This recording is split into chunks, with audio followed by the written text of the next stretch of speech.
medida que vocês forem tendo dúvidas, e a gente vai conversando. Para quem não me conhece, meu nome é Verônica Takatsuka, eu sou médica veterinária.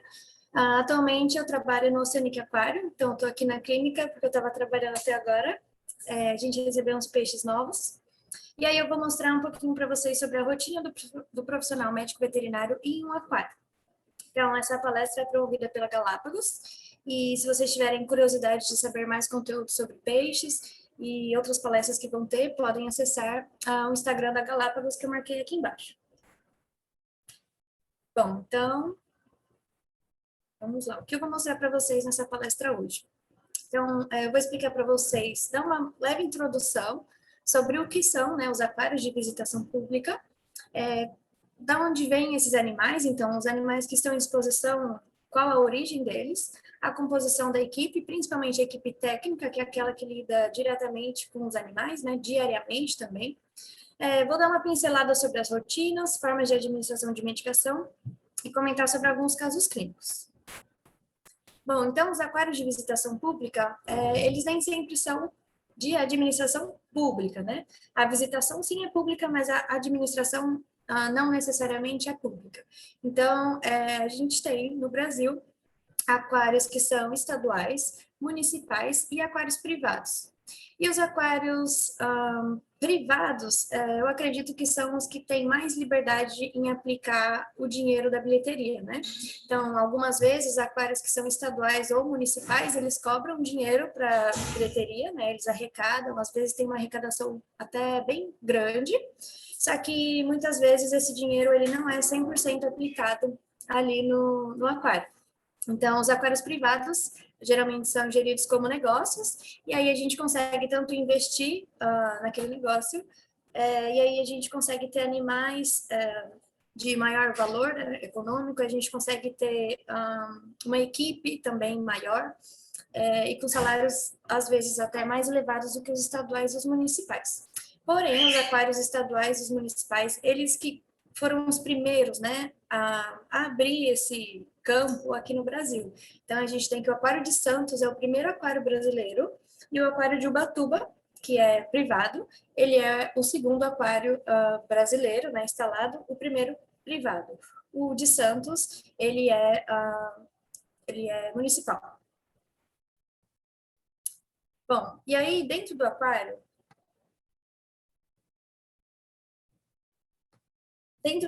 a gente vai ter alguns animais em exposição. Esses animais, em sua grande maioria, são peixes. Então, mais de 90, dependendo da instituição, 100% dos indivíduos que são mantidos são peixes, né? A maioria ou são peixes ou são invertebrados, são organismos aquáticos. E aí, esses animais, eles podem chegar, né, a fazer parte, né, a compor o nosso plantel de algumas formas. Então, a gente pode receber algum animal que vai ser destinado por um órgão ambiental. Então, no caso dos peixes, isso também acontece, né, é bem menos frequente do que quando a gente compara aquários com zoológicos. Então, por exemplo, um aquário, ele pode ter um lobo-guará ou um cervídeo que foi atropelado, foi resgatado, e aí ele não consegue mais ser reintroduzido na natureza. Esse animal vai ser destinado para fazer parte da composição do plantel dessa instituição. Então, no caso dos peixes, isso também acontece. Então, a gente tem alguns resgates, né, até algumas reabilitações pontuais em áreas de praia. E um caso, né, que chama atenção foi um tubarão a lixa, que ele foi entregue voluntariamente, ele foi resgatado, né, pela Polícia Ambiental de Ribeirão Preto, e aí a Polícia Ambiental de Ribeirão Preto acabou destinando esse animal para o aquário de Ubatuba. Na época, acho que fazem uns 3 anos, saiu na mídia, e aí esse animal foi transferido de Ribeirão Preto para Ubatuba, de caminhão, e foi toda uma logística, né, muito grande para levar esse animal, que é ameaçado de extinção, e estava no interior do Brasil para o litoral brasileiro. Então, existe sim a destinação de peixes também pelos órgãos ambientais para os aquários, mas aí uma quantidade bem menor. A instituição também pode aceitar doação, então muitas vezes proprietários particulares mesmos, então acabam adquirindo Oscar ou Pirarara, e aí esses animais eles acabam crescendo muito no aquário, muitas vezes acabam predando outros animais que estão ali, e aí o proprietário quer se desfazer desse animal e ele pode acabar doando, né, entregando esse animal para os aquários de visitação pública. E aí cada instituição vai ter a sua burocracia, né? Ou também a sua lista de espécies que aceitam. Além disso, a doação pode ser de pessoa física e também pode ser uma permuta entre os aquários. Então, no caso, eu tenho um aquário que eu reproduzi vários cavalos marinhos e eu estou com um excedente de cavalo marinho. E aí eu posso trocar esses cavalos marinhos com outro aquário que, por exemplo, reproduz o peixe palhaço, que é o Nemo. Ou a gente pode só doar mesmo sem essa volta, né? Sem essa troca. Compra com nota fiscal, eu acredito que seja a maior parte dos animais em todos os aquários que a gente tem. A gente pode comprar, do mesmo jeito que a gente compra um beta, a gente pode comprar também um peixe, um beta ou outra espécie, para fazer a composição do plantel. Geralmente, esses animais, a gente dá preferência, né, para aqueles que são reproduzidos em cativeiros, então eles fazem parte da piscicultura ali, da aquicultura, e aí o aquicultor vai reproduzir esses indivíduos e ele vai vender para os aquários. Algumas espécies que a gente pode comprar que são reproduzidas em cativeiros são os próprios cavalos marinhos, que a gente já tem criadores certificados e já que estão no mercado. A gente tem também sardinha, que são peixes marinhos, né? Sardinha, tainha, o próprio peixe palhaço. De água doce a gente tem a carabandeira, o próprio beta, né? Alguns lebistes, a caradisco, e aí as raias também de água doce. E aí a gente pode comprar como se fosse comprar um peixe para nossa casa, a gente pode comprar um peixe de uma loja de aquário ou de um atacadista para fazer parte da nossa composição. Uma outra opção, principalmente para peixe marinho, é a gente comprar direto do pescador. Então, o pescador ele pode pescar e aí esse peixe vai ser vendido para peixaria. E a mesma autorização, as mesmas licenças, as mesmas autorizações. Então, a gente tem espécies proibidas por lei, que estão listadas no anexo da 445. E essas espécies a gente não pode pescar, a gente não pode transportar, manejar, a gente não pode lidar com elas sem uma autorização específica do órgão ambiental. Então, se a gente quiser fazer uma pesquisa com uma espécie ameaçada de peixe, uma raia ou um teleósteo, a gente pode sim pedir uma autorização específica para um determinado número de indivíduos, uma determinada espécie, e aí a gente pede para o ICMBio, e o ICMBio ele vai apoiar, né, ele vai liberar essa pesca, essa aquisição desses animais ameaçados ou não, ou ele vai negar. E a gente não vai ter essa autorização. Então, basicamente, a gente vai sempre trabalhar com os animais que não estão ameaçados de extinção e que também são classificados como recurso pesqueiro. Então, o mesmo peixe que o pescador vende para o mercado de peixe ou vende para a peixaria, ele pode vender para os aquários manter em exposição. E, além disso, outra origem, né, dos animais são os nascimentos. Então, cada vez mais a gente está qualificando, né, mais a equipe dos aquários brasileiros e a gente está tendo nascimentos de algumas espécies que pouco se sabe, né, sobre a biologia, sobre o ciclo de vida dela, e a gente reproduzindo esses animais em cativeiro, a gente consegue preencher várias lacunas do conhecimento que a gente tem. Então, qual é a taxa de crescimento, qual é o peso ou o tamanho de nascimento, né? Como que é essa evolução. E aí a gente tem várias espécies sendo reproduzidas e muitas ameaçadas de extinção também.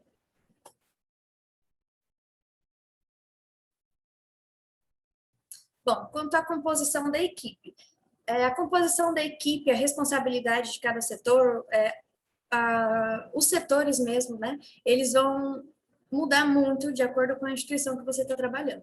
Mas, basicamente, por lei, é obrigado a gente ter um biólogo e um veterinário trabalhando dentro de qualquer zoológico, dentro de qualquer aquário. Então, equipe técnica qualificada, né, com graduação, a gente vai ter pelo menos um biólogo e um veterinário. Bom, perguntaram como os aquários podem ajudar com a preservação de espécies, tendo em vista a piora da poluição dos oceanos e algumas ameaças que os animais sofrem. Bom, bem o básico assim, né, dos aquários de visitação pública é que eles têm papel de educação, então eles trabalham ativamente na educação, conservação e pesquisa. Então, às vezes, a gente reproduzindo, a gente entendendo mais, estudando mais sobre aqueles animais, a gente consegue ajudar os animais que estão em vida livre, né? Além disso, a educação ambiental, ela é capaz de sensibilizar muito os nossos visitantes. Então, os visitantes vêm a passeio, se divertir, e aí eles acabam vendo uma informação ou participando de alguma atividade, e eles descobrem, eles têm várias informações novas, né? Então, eles podem descobrir que, por exemplo, carne de cação é tubarão e raia. Então, a gente pega um filhote de tubarão ou um tubarão adulto, tira as nadadeiras, tira a cabeça e a gente encontra no mercado um tubarão, às vezes ameaçado de extinção, vendido como carne de cação.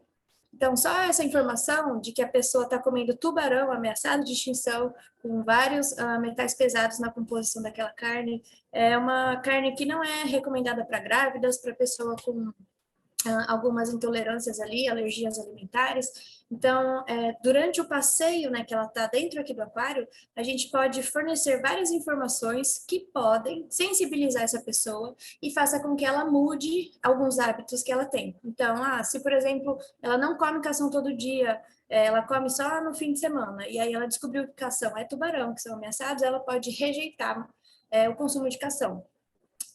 Depende da instituição que você trabalha, a gente vai ter um pilar de sensibilização. Então, algumas instituições, elas trabalham muito lixo marinho, né? Então, durante o percurso, vão ter alguns pontos, ou praticamente todo ali o circuito, passando sempre, reforçando essa mensagem do lixo marinho. Outros vão prestar mais atenção em outros tipos de ameaça. Então, é assim que os aquários podem ajudar na conservação e na preservação, né? Conscientizando as pessoas que estão ali, fazendo parte daquele passeio, e também fornecendo ferramentas para que pesquisas sejam desenvolvidas dentro da instituição e também a conservação. Bom, então a composição da equipe, básica, um biólogo e um veterinário. Podem ter 10 biólogos? Podem ter, mas pelo menos um é o mínimo. Os tratadores, eles não precisam teoricamente, né, na prática, eles não precisam ter algum curso ou alguma graduação.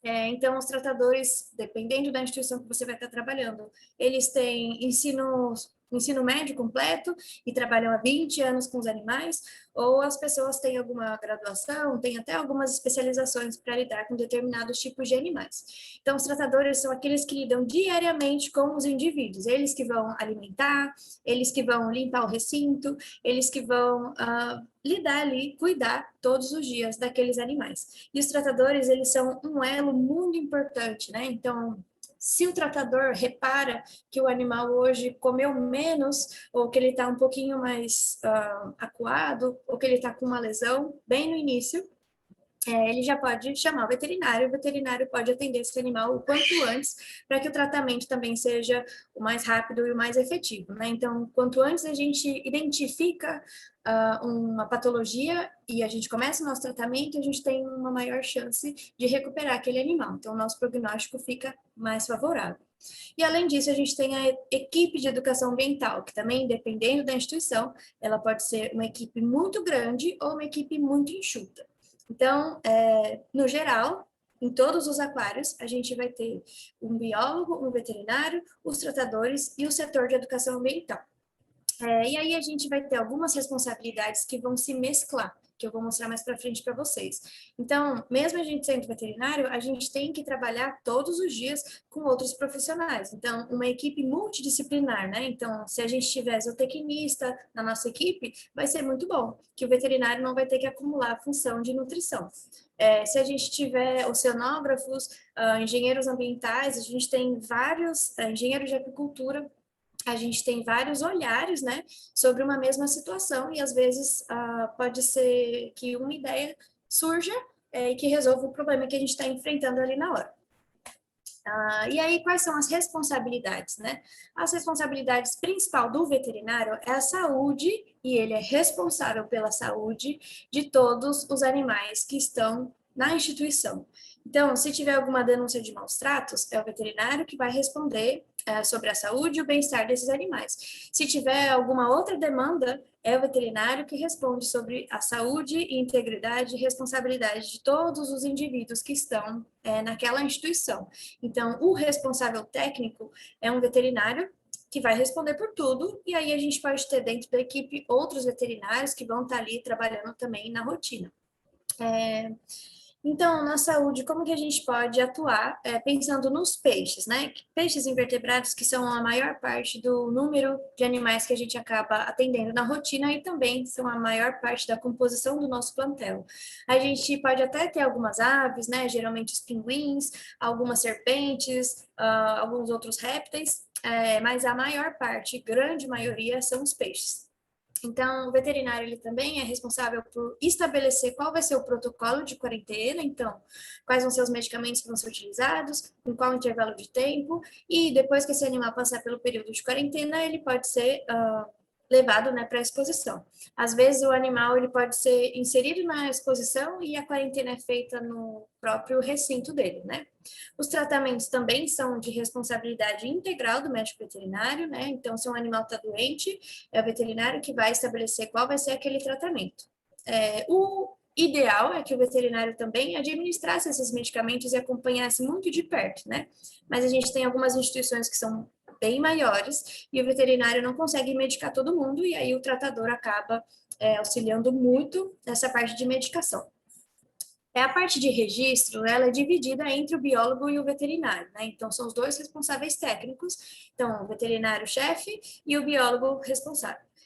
Todo animal que entra no plantel, ele tem que ter uma documentação e mostrando qual é a origem dele, uma nota fiscal, se for de compra, ou uma documentação específica de cartório, se for de doação, ou específica do órgão ambiental, se for de destinação. Além disso, o setor de veterinária que faz todas as necrópsias e também é responsável por documentar essa necrópsia e prestar contas, né, de quantos animais vieram a óbito, quantas necrópsias foram realizadas. Então, dos aquários de visitação pública, uma vez por ano a gente tem que fazer um relatório enorme para o IBAMA e também para o órgão estadual ambiental. Nesse relatório, a gente vai ter quais são todos os animais que deram entrada nesse ano. Então, a gente vai ter lá todas as notas fiscais, a gente vai ter ali todos os números e as espécies e os nomes científicos, né? Então, a gente tem todos os animais que entraram, todos os animais que saíram, então a saída pode ser destinação para algum outro aquário, pode ser necrópsia, e aí a gente vai ter que ter esse documento, e aí no fim, qual é o seu plantel atual. Então, é um documento que vai ser um resumo, né, de todo o seu ano. Quantos animais entraram, quantos animais vieram a óbito, se eles vieram a óbito, cadê o relatório de necrópsia? E, no fim, qual o plantel atual que você tem. Então, tudo isso são vários detalhezinhos que a gente tem que ir fazendo na rotina, preenchendo várias documentações, escrevendo ficha clínica, preenchendo ficha de necrópsia e organizando tudo direitinho. Porque no fim do ano a gente precisa entregar esse relatório enorme, se a gente deixar para fazer tudo no fim do ano, dá um trabalho muito gigantesco. Bom, o setor de veterinária, o veterinário, ele também é responsável pelo bem-estar, além da saúde, dos registros, pelo bem-estar de todos os animais que estão ali.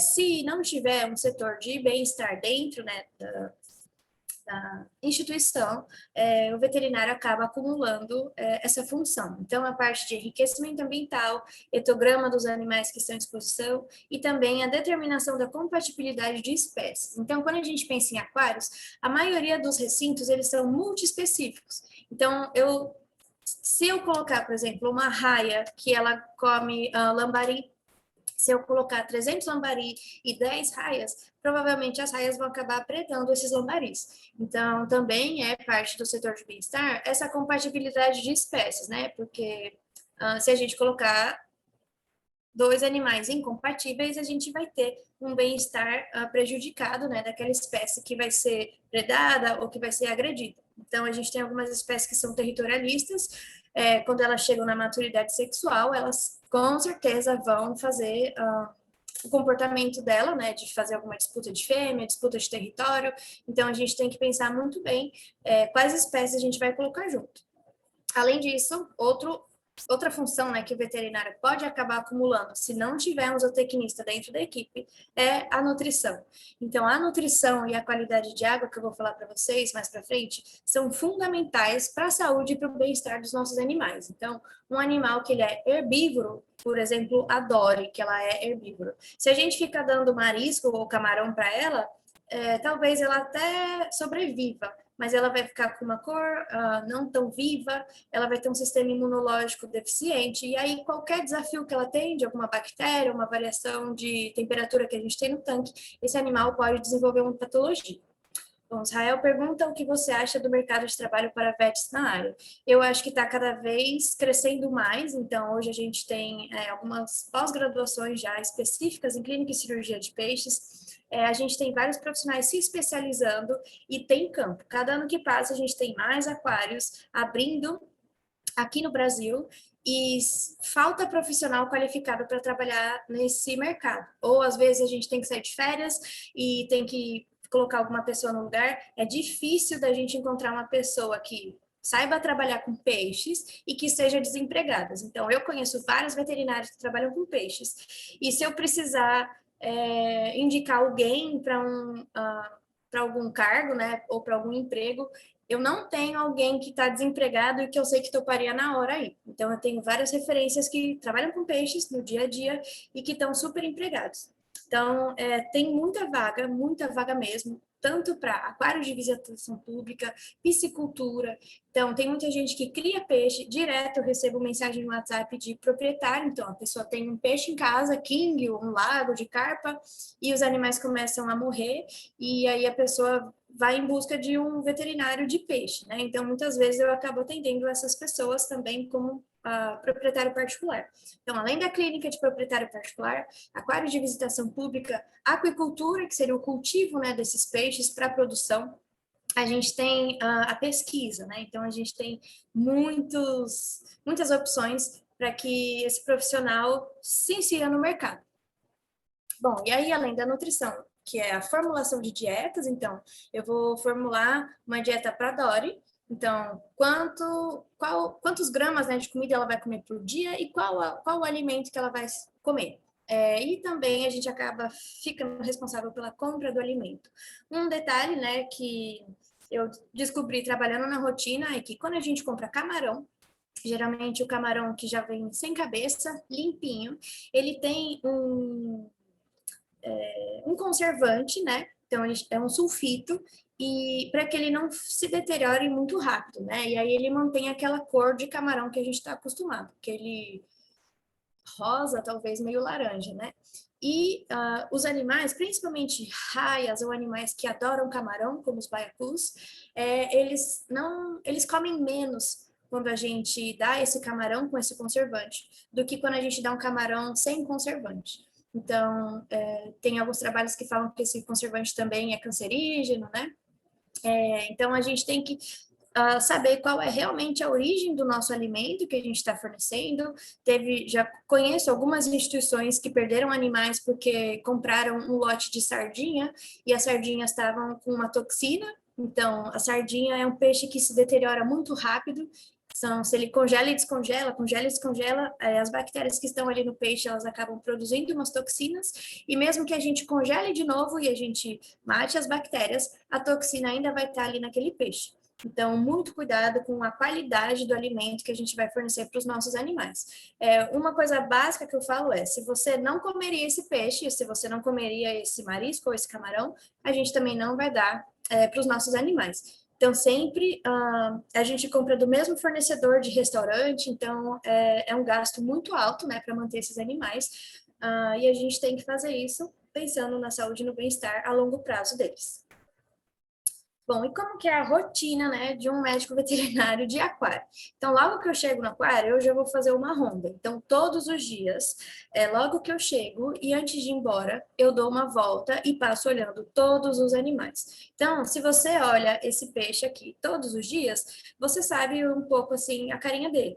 Um dia que apareceu uma manchinha escura, ou uma mordida na nadadeira, ou você vê que ele sempre está super simpático no meio do aquário. O dia que ele estiver no meio das pedras ali, intocado, tem alguma coisa errada. Então, os peixes, eles têm sim a sintomatologia clínica, né? Então, eles demonstram que eles estão com alguma doença, eles demonstram que eles estão estressados, mas são coisas sutis, assim, né? Se você estiver no dia a dia com ele, você vai perceber. Mas se você não repara muito nele, quando você perceber, às vezes já vai ser tarde demais. Então, todos os dias observe todos os seus animais, tenha paciência de parar na frente do aquário e ficar olhando todo mundo, e aí você vai vendo algum peixe batendo no outro, você pode ver que um sempre está escondido, então, será que vale a pena eu manter esses dois animais juntos ou eu posso tirar um animal? E aí, às vezes, a gente tem uma agressão leve, mas se a gente tem essa agressão leve pelo dia inteiro, por vários dias seguidos, isso pode acabar desenvolvendo, né, uma patologia para aquele animal que está apanhando, né? Então, a gente tem que sim observar esses animais todos os dias. Além da nossa ronda diária, a gente tem os tratadores. Então, os tratadores, a gente precisa conversar com eles todos os dias, fazer reuniões semanais para ver como que está evoluindo a rotina. Então, às vezes, você pede uma coisa para ele, não alimenta desse jeito, alimenta daquele outro jeito, ou, ele parou de comer, fornece isso aqui. Então, sempre tem os tratadores, converse com eles diariamente, e cobre as coisas que você passou. Então, não adianta também você pedir uma coisa e nunca mais ir lá perguntar como que tá, ou se resolveu, ou se piorou. Então, sempre mantenha, né, um contato, uma boa comunicação com todo mundo que trabalha ali na equipe, principalmente os que lidam diretamente com os bichos, porque essas pessoas podem perceber algumas coisas no momento que ela vai alimentar. Então, hoje eu sempre alimento e os peixes vêm super vorazes e comem tudo e nunca sobra comida. E aí, de repente, chega um dia que a pessoa joga e sobrou metade da comida e eles comeram meio que com preguiça. Assim. Então, ele pega a comida, dá uma mastigada e cospe. E depois não come mais. Então, quando isso acontece, o veterinário ele já tem que ser acionado para que a gente faça uma avaliação. Se seria necessário uma intervenção mais específica ali, né, com alguma medicação, ou se tem alguma coisa na água que está fazendo mal para esses animais. Então, como que a gente faz? Como que seria esse atendimento, né? Então, qual é a principal queixa e origem do indivíduo? Então, o tratador falou que o animal ele parou de comer ou que ele está comendo pouco.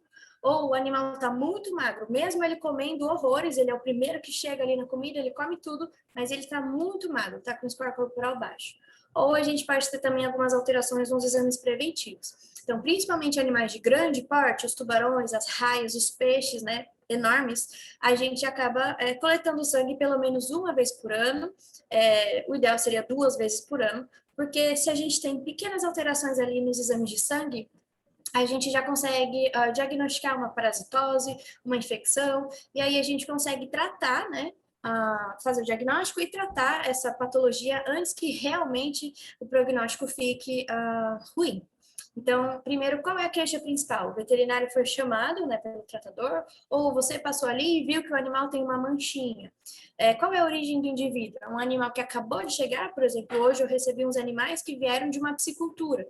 Então, eles estavam num tanque escavado, então é um tanque de terra, e aí eu peguei os peixes, fiz um raspado, que eu vou mostrar para vocês daqui a pouco, olhei no microscópio e vi vários protozoários. Então, se um animal veio de um ambiente não tão estéril, né? Então ele veio de um tanque escavado ou ele veio da pesca do mar, a gente pode esperar que eles tenham várias bactérias, parasitas e protozoários, diferente de um peixe palhaço, né? De um Nemo que nasceu num aquarinho, sempre viveu no aquário e sempre viveu em água artificial. Então a gente consegue pegar água doce, coloca o sal e a gente faz uma água marinha ali. Então, essa água marinha, ela é praticamente estéril, assim. Então, a chance da gente ter algum parasita em peixes que são mantidos nessa água é muito, muito, muito difícil, né? Não é impossível, mas é muito difícil. Então, quando a gente pensa em animais que vieram da pesca, com certeza ele vai ter vários parasitas. E aí a gente vai coletar tudo, fazer o tratamento, identificação. Outra coisa que a gente tem que observar é como está o comportamento desse animal. Então, são animais que ficam no fundo e faz 2 horas que ele está nadando o tanque inteiro, ou são animais super simpáticos e exibidos e agora ele está no fundo se escondendo. Então, a gente vai ter uma variação muito grande entre esses comportamentos, a gente vai variar também picos de atividade, então tem espécies que são mais ativas à noite, espécies que são mais ativas durante o dia. E se a gente alimenta sempre na mesma hora, esses animais vão aprender e perto do horário de alimentação já vai estar todo mundo mais empolgado, mais animado ali, esperando essa alimentação chegar no tanque.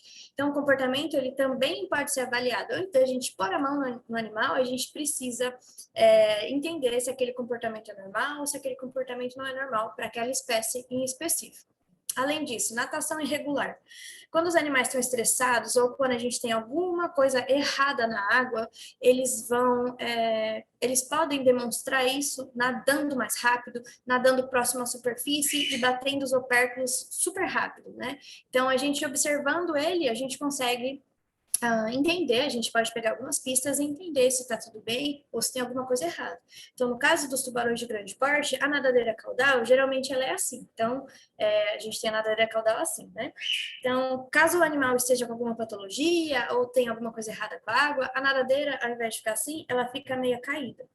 O animal ele vai nadar mais devagar, ele não vai querer comer, às vezes a gente esfrega o peixe na boca dele assim e ele não vai querer comer. Então, a gente tem que ficar ligado nesses pequenos sinaizinhos para que a gente faça um diagnóstico o mais rápido possível e um tratamento mais assertivo. Além disso, lesões externas. Se você todos os dias observa todos os animais do aquário, você vai ver que apareceu uma bolinha preta, uma bolinha branca. Tem o olho dele tá meio estranho. E no dia seguinte, né? Sumiu. E no dia seguinte piorou. E aí no outro dia tá pior, pior, e essa lesão vai aumentando. Então, se você observa todos os dias esses animais, você vai perceber lesões e não vai esperar chegar num caso tão grave, né, que é um caso de lesão fúngica no ventre de uma raia.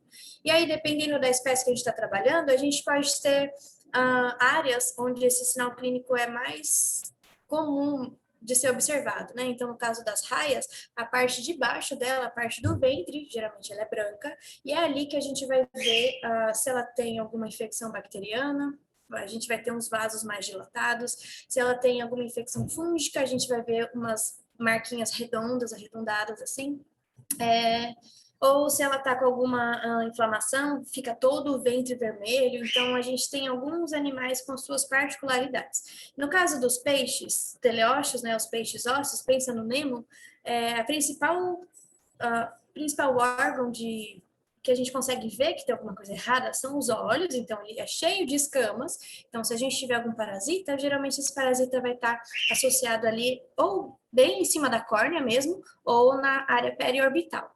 Além disso, a gente tem algumas áreas de nadadeira que também podem ficar mais irrigadas. Então, a gente vê uma nadadeira mais vermelha, com os vasinhos bem dilatados. Isso a gente já tem que fazer uma avaliação para ver se não é uma infecção bacteriana. E associando tudo isso à nutrição e à qualidade de água.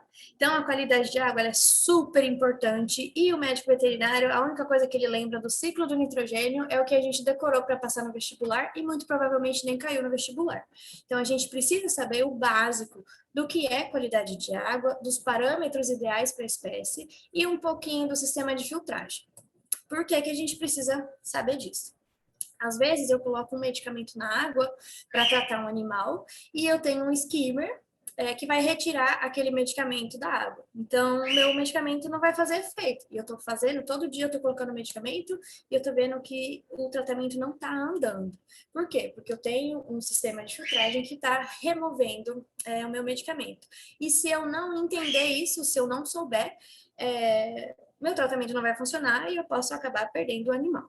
Então, um resuminho do que seria o ciclo do nitrogênio, né? Então, a gente vai ter um aumento da concentração de amônia, que vai ter origem em resto de alimento, então, aquele aquário pequenininho que sobra um monte de ração, com certeza a amônia está lá em cima.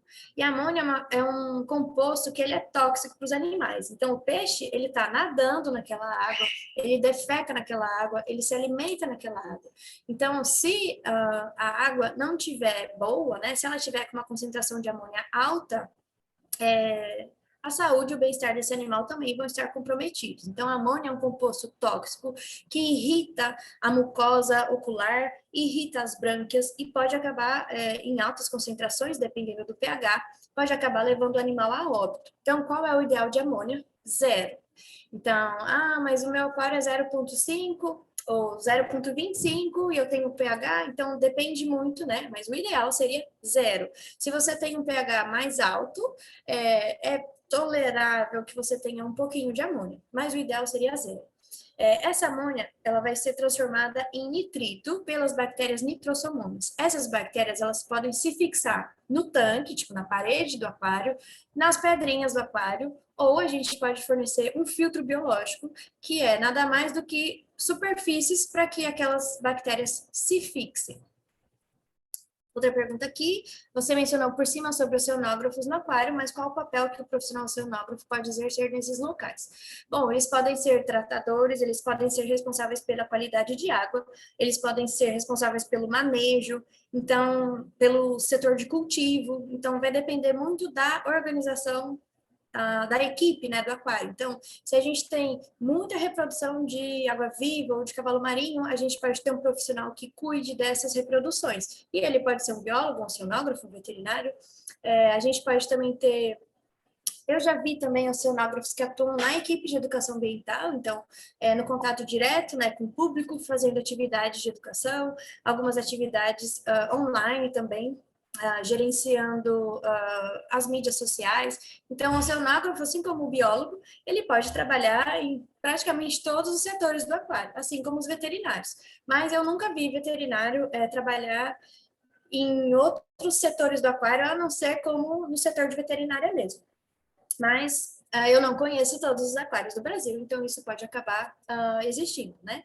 Então, vamos lá. A amônia ela vai ser transformada em nitrito, que é um composto menos tóxico, e o nitrito ele vai ser transformado em nitrato, que também é menos tóxico. O nitrato ele pode ser removido da água por troca de água, então eu tiro metade da água ou uma parcela de água e reponho uma água nova. Ou se eu tiver algas vivas, né, dentro desse aquário, elas podem acabar incorporando esse nitrato. Isso é um ciclo que a gente precisa saber, porque se eu faço antibiótico na água e eu tenho filtro biológico, eu vou acabar diminuindo, né, o número de bactérias que vão estar ali no meu filtro, porque eu estou fazendo um antibiótico ou estou fazendo um sulfato de cobre, uma formalina. Então, já é esperado que parte dessas bactérias venham a diminuir. E aí, se eu tenho uma diminuição do número de bactérias que vão fazer esse ciclo do nitrogênio, eu vou ter um acúmulo de amônia. E a amônia em alta concentração, ela causa patologia. Então, além de ela ser tóxica e poder levar o animal a óbito, ela pode irritar principalmente a córnea. Então, os animais vão ficar com exoftalmia, eles vão ficar com um olho bem enorme assim. E aí, o que que acontece? A amônia irrita essa mucosa e as bactérias que estão ali naquela água, ou que estão na pele do peixe, ou até no olho do peixe, acabam provocando uma infecção secundária. Então, a gente vai ter que tratar uma exoftalmia que é super delicada de ser tratada, né? A gente tem que fazer muitos manejos, muita medicação, várias vezes ao dia. E algumas espécies não toleram tanto manejo assim. Então, uma qualidade de água inadequada, então, se sobra comida no meu aquário, eu posso ter uma alta concentração de amônia, uma irritação da mucosa oftálmica e uma exoftalmia, porque eu deixei sobrar comida no meu aquário. Então, tudo está muito interligadinho, e não adianta a gente só tratar a exoftalmia se ainda vai sobrar comida no aquário. Então, a qualidade de água é fundamental para o bem-estar e para a saúde dos nossos animais. Então, a gente precisa saber o básico, né, do que seria os parâmetros de qualidade de água. E qual o parâmetro ideal? Existe um parâmetro ideal para todas as espécies? Não, não existe. Então, a gente tem espécies amazônicas que preferem um pH mais baixo, mais ácido, e a gente tem espécies de ciclídeos que preferem um pH mais alto, tipo um pH 8. E aí, se a gente põe um peixe amazônico, pensa num acaradisco, num pH 8, ou o animal acaba vindo a óbito, ou ele vai ter que gastar várias energias para fazer esse balanço osmótico. Então, temperatura também. Existe uma temperatura ideal? Não existe. Existe temperatura ideal para aquela espécie que você está trabalhando. Então, se são espécies amazônicas que ocorrem na Amazônia, geralmente elas vão preferir um pH mais ácido, em torno de 6, 6,5, uma temperatura mais alta, em torno de 28 graus a 30 graus. Então, vai variar muito entre as espécies. Graças a Deus, hoje na internet a gente tem várias informações de aquarismo, então o básico a gente consegue encontrar, além de publicações mais científicas, né? Mas a parte de pH, alcalinidade, temperatura, a gente consegue achar bem tranquilo na internet para praticamente todas as espécies ou as espécies que são irmãs, assim. E como a gente faz, como a gente vê, né, como que tá o nosso pH da água. Então, a gente pode utilizar uns kits colorimétricos, que é o que eu mais gosto, tenho certeza que aquilo ali tá certo, mas ele não vai te dar certinho 7,1. Às vezes, o gabarito vai te dar 7, uma cor é 7, a outra cor é 7,2. Então, a gente vai ter uma faixa de temperatura, uma faixa de pH, a gente não vai ter exatamente quanto que está o pH ali. Diferente dessas canetinhas que a gente coloca aqui na água, e ela já vai te dar aqui o pH 7,2 ou 6,7. Essas canetas aqui, a gente tem que tomar um pouco de cuidado porque elas são baratas, né? Só que elas descalibram muito rápido. Então, às vezes, você está fazendo um parâmetro e ela está descalibrada, e aí vai dar um número totalmente diferente. Então, a gente tem equipamentos para todos os bolsos, né? A gente tem esses kits colorimétricos que são mais baratos, esses equipamentos quase digitais, eu adoro. Termômetro de mercúrio, é super difícil. Geralmente, quando ele está descalibrado, é porque ele quebrou. Então, é super difícil da gente ter uma temperatura não muito errada, né? Diferente desses equipamentos eletrônicos. E aí, se a gente tem R$ 8.000, R$ 12.000, a gente pode investir numa sonda multiparamétrica, que é essa aqui mais à direita. E aí ela vai te dar, a gente coloca essa sonda na água e ela vai te dar 20, 30 parâmetros diferentes, só de você colocar aquela sonda na água. É um valor muito elevado, então, para quem tem só um aquário em casa, não vale a pena a aquisição desse equipamento, mas para quem tem vários aquários ou tem uma piscicultura, vale a pena sim investir no equipamento para que a gente tenha maior informação ali sobre aquela qualidade de água e até pensar em alguma intervenção para melhorar, né? Então, os registros de alimentação, eles também são super importantes. Então, lembra que eu falei que a gente precisa conversar com o tratador para saber se o animal está comendo ou se o animal não está comendo. E aí, é interessante que a gente registre num caderninho, numa ficha, ou no Excel, em algo online, né? Que hoje está tudo online. Se o animal comeu, quanto que ele comeu, o que ele comeu, e aí a gente vai fazendo um banco de dados. E aí, geralmente, vai chegar na época reprodutiva e esses animais eles não vão mais aceitar comida. A gente pode esfregar o peixe na cara dele e ele vai sair fora assim. Ou a gente pode ver a preferência alimentar desses tubarões, né? Então, se eu dou sardinha, ele come meio assim e às vezes ele rejeita. Se eu dou parati, se eu dou curvina, robalo, ele sempre vem e come mais rápido. Então, com esses dados, né, quando a gente tem um volume de informação, a gente consegue chegar até algumas conclusões, né, e melhorar o nosso manejo no nosso dia a dia. Ou se todo ano, no inverno, os animais diminuem a alimentação ou aumentam a alimentação, então vai depender das espécies também. A gente tem algumas espécies que elas têm um ciclo de migração anual. E aí, vai chegando no fim do ano, elas vão migrar, então elas vão querer comer muito para fazer um armazenamento, né, de energia, e depois elas vão diminuir o consumo desse alimento para fazer o gasto calórico, né, daquela reserva que ela fez. Bom, geralmente os alimentos que a gente fornece são alimentos pré-congelados, então a gente congela por pelo menos 48 horas para diminuir a carga microbiológica desse alimento. Então, eu posso dar um peixe fresco? Posso, mas talvez ele tenha uma quantidade muito grande de protozoários ali na pele dele ou bactérias no intestino e esses organismos podem causar doença no animal que está se alimentando daquele peixe. Então, o ideal seria a gente congelar por pelo menos 48 horas, aí a gente descongela e fornece descongelado para os nossos animais. Nesse congela e descongela, a gente vai. Nesse congela e descongela, a gente pode perder algumas vitaminas, principalmente aquelas que são solúveis em água. Então, a gente pode também repor essas vitaminas ou pensar em alguns outros alimentos mais ricos, né, em determinadas vitaminas.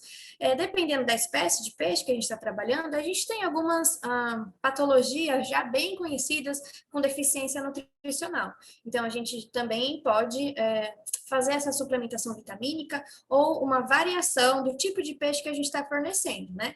Então, nos tubarões, principalmente nas raias, é muito comum a falta de iodo na dieta. Então, eles absorvem o iodo pelas brânquias, e como a gente tem a água do aquário, vai para o sistema de filtragem, volta para o aquário, vai para o sistema de filtragem, a gente vai ter o consumo desse iodo, e aí vai faltar iodo, e os animais podem desenvolver bócio, que é o aumento da glândula tireoide, e o tratamento e a prevenção é a gente fornecer iodo na dieta para ele. A gente pode fornecer iodo diluído no tanque? Pode, mas acaba sendo muito mais caro e os nossos sistemas de filtragem também podem acabar retirando alguma coisa desse iodo. Então, a gente fornece direto na vitamina. Então, nessa vitamina, também, dependendo da espécie de peixe que a gente tem, dependendo do tamanho, né, do hábito alimentar, a gente vai ter alguma deficiência mais significativa do que a outra. No mercado, hoje, no Brasil, a gente não tem nenhuma vitamina específica para tubarão e raia. A gente vai ter alguns premix pensando em animais de cultivo. A gente pode usar? Claro que a gente pode usar, mas com muito cuidado, porque as rações e as vitaminas, elas são pensadas para o animal ganhar peso e crescer muito. Então, se a gente não fizer certinho a conta, se a gente não segurar um pouco essa alimentação, a gente vai ter peixes obesos. E peixes obesos também têm uma chance muito maior de desenvolver patologias, principalmente reprodutivas. Então, a nutrição é um fator muito importante que é responsabilidade do médico veterinário se a gente não tiver um zootecnista na instituição. Mesmo que a gente tenha, o veterinário trabalha também muito junto com o zootecnista por conta dessa nutrição. E a nutrição, o alimento ele tem que ser de uma ótima qualidade, de uma ótima composição, então a gente tem que formular uma dieta adequada e ideal para o tanque. Então, e para o tamanho do peixe, né? Então, eu posso dar um peixe inteiro, ou eu posso dar cubinhos, ou eu posso dar filetinhos, assim, como se fosse uma minhoquinha, depende do animal que eu estou trabalhando. E isso a gente vai ajustando muito no dia a dia. Então, tá sobrando comida? Parece que tá faltando comida? Como que eu descubro comida, né? Os animais, eles vão estar com o score corporal baixo e eu vou jogar a alimentação e rapidamente, assim, em menos de 1 minuto, acaba toda a alimentação do tanque. Então, o mais recomendado de animais saudáveis, que não sejam obesos, não estejam em regime, é que essa alimentação dure em torno de 3 a 5 minutos. Então, a pessoa vai jogando aos poucos a alimentação, os animais vão comendo, e aí a gente também tem que observar se todos os animais estão comendo, ou se a gente vai ter que pegar uma pinça e levar o alimento até o animal, ou fazer algum outro tipo de condicionamento. Comportamento e registro também são anotados, tanto para os peixes que estão em cardume, quanto para as raias, quanto para os tubarões. Então, quanto mais gente a gente tem na equipe, mais informações, né, mais olhos a gente tem para cuidar daqueles animais. Então, se a gente tem um biólogo, um veterinário, 2 tratadores, a parte de comportamento, de etograma, de bem-estar, ela acaba ficando em segundo plano, porque a gente tem que lidar com nutrição, com registro, com tratamento, com a quarentena, então ela acaba ficando em segundo plano. Se a gente tem uma rotina, né, muito tranquila, se a gente faz todos os manejos preventivos, se a gente trata todos os animais antes deles entrarem no aquário, é difícil, não é difícil, é menor, né, a chance da gente ter doenças dentro do aquário. Então, normalmente a gente vai ter uma briga, lesão por briga, um machucadinho leve, lesões de acasalamento em época reprodutiva ou alguma coisa da nutrição. Então, quando a gente tem um protocolo muito certinho, uma água de boa qualidade, de origem boa, a gente também vai diminuir muito a incidência de patologia na nossa rotina.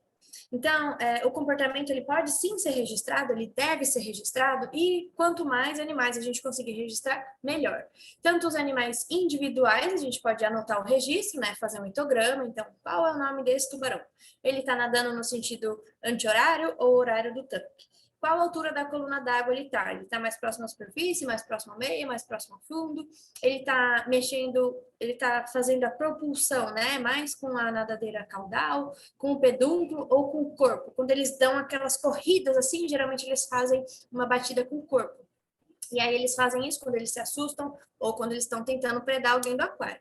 Então, se a gente tem como observar esse comportamento e fazer o registro sempre certinho, porque aí ano que vem, quando acontecer alguma coisa diferente, a gente vai ver, ano passado na mesma época aconteceu a mesma coisa, ou ano passado na mesma época esse animal diminuiu a alimentação e depois ele teve filhote, ou alguma coisa assim. Então, quanto mais registro a gente tiver, melhor a gente tem um histórico desse animal, né? E a gente consegue ter mais informações para saber se aquele comportamento é normal ou se a gente precisa fazer alguma intervenção. Então, um resumo, antes da gente pensar em pôr a mão naquele animal, a gente vai pensar qual é a principal queixa, por que o veterinário foi chamado ali, como que está a qualidade de água, se ela estiver inadequada, como que eu corrijo, a gente tem que aumentar o sistema de filtragem, a gente tem que colocar um filtro novo, um filtro fluidizado, um filtro biológico, um skimmer, ozônio, ultravioleta. Então, a gente tem vários tipos de sistema de filtragem que a gente vai aprendendo na prática. Tem vários artigos também que falam sobre esses sistemas de filtragem. E também conversando muito com os biólogos, com engenheiros de aquicultura, a gente aprende muito sobre sistema de filtragem. Além disso, a nutrição, ela está adequada tanto em quantidade quanto em qualidade. Então, os animais que são herbívoros, eles estão recebendo matéria vegetal, né? Eles estão recebendo alga ou até folhas. A gente pode fornecer a selga, couve, é melhor, né? Eles preferem comer isso do que peixe, do que filé de peixe.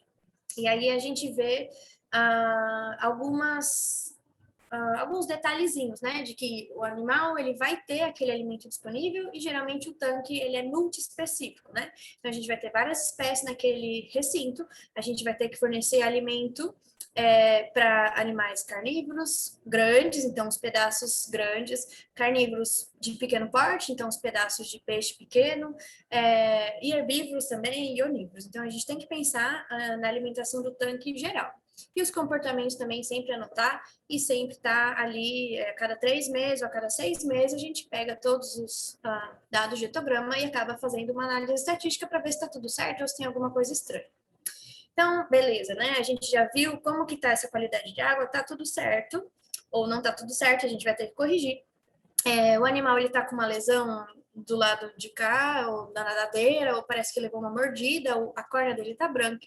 Então, a gente já fez a nossa pesquisa inicial, chegou a hora de fazer a contenção desse animal. Então, como que a gente pode segurar um peixe, né? Então, vai depender muito do tamanho desse peixe. Então, eu coloquei fotos de animais maiores, que a gente precisa de um pouco mais de dedicação ali para fazer essa contenção. Então, o peixe Nemo, a gente pega ele com uma redinha e segura ele na mão e ele fica ali tranquilo. Eles são super tranquilos mesmo, às vezes eles ficam até paradinhos. Você faz medicação, você faz a avaliação clínica dele e ele fica paradinho, ele nem se debate. E a gente tem alguns animais que dão mais trabalho, que são mais medrosos, né? Então, no caso aqui, um tubarão que não é condicionado, então entraram 4, 5 pessoas, né? Tem uma outra aqui embaixo, segurando o outro lado da maca. Então, são 5 pessoas aqui para pegar um tubarão. Eles também diminuíram, né, o volume aqui do tanque. Então, se esse animal ele já estava com alguma patologia, a gente vai ter também esse estresse de captura. E muitas vezes, esse estresse de captura faz alguns danos irreversíveis. Então, os peixes, eles também têm miopatia de captura. Então, quando eles passam por um estresse muito severo, um estresse agudo, algumas fibras do coração, né, eles podem ser substituídos por, eles fibrosam, e aí o animal, ele perde um pouco a capacidade de bombeamento daquele sangue, né, daquele órgão. Então, a gente vai ter uma complicação, muitas vezes irreversível. Então, algumas espécies, elas podem vir a óbito só na contenção. Então, a gente tem espécies que são muito assustadas, então, por exemplo, os pirarucus, eles se jogam, eles se arremessam assim, e são animais de 2, 3 metros, né? Então, ele pode cair em cima de um tratador, de um mergulhador, e acabar machucando essa pessoa, e também se machucando, né? Batendo na cenografia do recinto ou no vidro do aquário. Então, para cada manejo, a gente tem um cuidado. A gente tem espécies que dão choque, tanto peixe quanto raia. A gente precisa usar uma luva específica para fazer o manejo desses animais. A gente tem espécies venenosas, tanto peixe, né? A gente tem o peixe-leão, a gente tem peixe-sapo, peixe-pedra. E aí a gente tem que sempre tomar cuidado. E aí a gente acaba usando o pulsar para pegar esses animais e tentando tocar o menos possível. E quando a gente precisa tocar, a gente usa alguma luva específica. A Larissa perguntou como faz para tirar o animal do aquário. Com o mergulhador é normal isso ser necessário. Bom, é bem normal, principalmente quando a gente tem algumas incompatibilidades de espécie, ou quando a gente quer trocar, aquele animal ficou muito grande para aquele recinto, a gente vai passar ele para outro recinto, ou quando a gente vai fazer um preventivo, uma coleta de sangue, uma biometria. Então, como que a gente faz essa captura? Então, no caso aqui do tubarão, esse daqui, ele não é condicionado. Então, todo mundo entrou com pulsar para pegar ele. Então, o animal vai se aproximar de qualquer pessoa que está ali e a pessoa vai pegar ele no pulsar. Pegou no pulsar, a gente pode colocar aqui na maca e na maca ele fica mais tranquilo, né? E não vai conseguir se debater tanto e se machucar. A gente prefere utilizar pulsares de silicone, que não vão machucar tanto a pele do peixe, do tubarão ou da raia, quanto aquelas redes com nozinhos, ou aquelas redes de tecido que tem, são bem abrasivas. Assim. Então, sempre busque, né, coisas para você conter que sejam os mais liso possível. Mas se o animal for muito liso, tipo uma moreia, a gente pode utilizar algum cano de PVC, como se fosse uma serpente mesmo, colocar uma parte dela ali.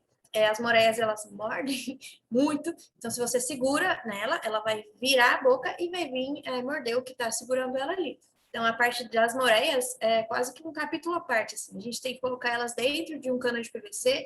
A gente pode usar alguns sedativos, né, de contenção química.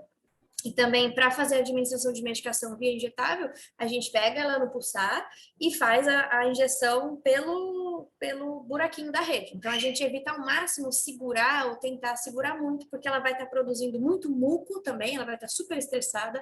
E aí, se ela estiver no aquário de pequeno porte, esse muco também vai degradar a qualidade de água. Então, se o animal não é condicionado, a gente vai pegar na busca ativa. Se ele é condicionado, a gente vai utilizar desse condicionamento. Então, no caso aqui, esse peixe ele é acostumado a entrar sempre aqui na maca para ser alimentado. O dia que a gente precisar dar uma injeção, coletar um sangue, fazer uma avaliação física, é muito mais tranquilo, muito menos estressante para o animal e para a equipe. Então, aqui, com certeza, o animal está estressado e toda a equipe está estressada, né? Se você vê aqui a feição, né, do rosto das pessoas, está todo mundo muito estressado. E aí, é difícil, assim, para a equipe ter que fazer uns manejos assim sempre, né? Então, se for um manejo de rotina, vale a pena gastar um tempo para condicionar esse animal para que ele entre sozinho na maca, ou para que ele permita o toque, para que ele permita a contenção, não fique tão estressado, sempre respeitando o tempo do animal, né? Então, sempre fazendo reforço positivo, dando alimentação para ele depois dos manejos. Depois que a gente pega ele, tanto no pulsar, a gente pode utilizar. Quem vai fazer alguma medicação, coletar algum sangue, a gente pode sim utilizar luvas descartáveis. Quem vai segurar o peixe, se a gente usar luva descartável, ela provavelmente vai rasgar. Então, eu gosto de utilizar quando a gente tem animais que mordem, animais que têm ferrão, que podem fazer alguma injúria, causar alguma injúria para a pessoa que está ali te ajudando, fazendo essa contenção. A gente usa luva de açougueiro, né, luva de fio de malha, e aí em cima dessa luva a gente bota uma luva de neoprene para que não machuque também o animal, para que tenha uma textura melhor. Eu acho que eu perdi alguma pergunta.